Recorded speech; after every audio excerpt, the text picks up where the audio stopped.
I think we have to get a new favorite on that list for him. Right? To be the Seattle Mariners. Add the Mariners, yeah. Get rid of the Texas Rangers. Come on now. Come on. West Coast, best coast. Great day, though, for baseball yesterday and over the weekend. It really was, especially when we saw that sun eventually emerge from the cloud cover yesterday. It really stuck around a little bit longer than I thought. Today, we're going to see a very similar weather day where it's cloudy this morning, it's cool this morning, but then we transition into partly to mostly sunny skies and milder temps. But we have that onshore push right now. And take a look at these temperatures. Yeah.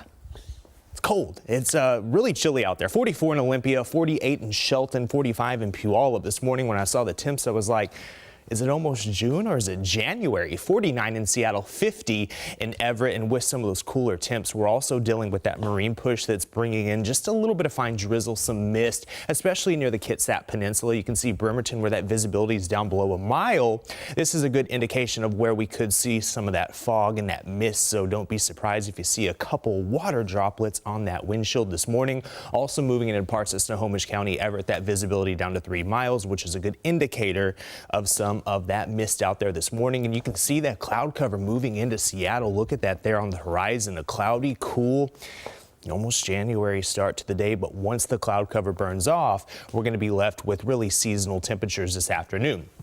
69 is what I'm expecting in Linden, 68 in Arlington, 67 for my friends in Mount Vernon heading down the I-5 corridor, 65 in Everett this afternoon, 71 in Seattle, just a couple degrees above average, 72 in Bellevue if you're hopping on the ferry going over to Bremerton, 70 this afternoon.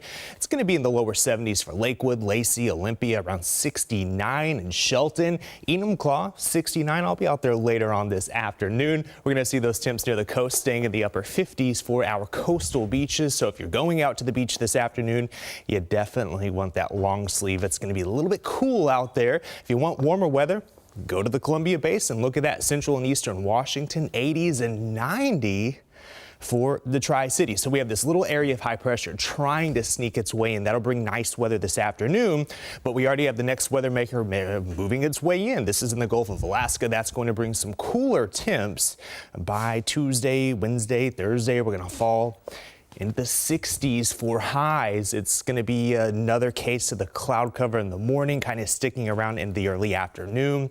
And then we see those partly sunny skies each afternoon. And that's what we're going to see out there today. We're going to see afternoon sunshine. The clouds build back in by tomorrow morning, and then we'll see those sunnier skies by tomorrow afternoon. Looking ahead, though, to the weekend into the first half of next week, favoring above average temperatures. Average high in the upper 60s. Looks like we're going to be in the 70s, if not approaching 80 degrees. 68 tomorrow, partly sunny. We hold on to the 60s to Thursday, but we're in the mid 70s Friday with sunny skies near 80 for your Saturday and Sunday. Farah?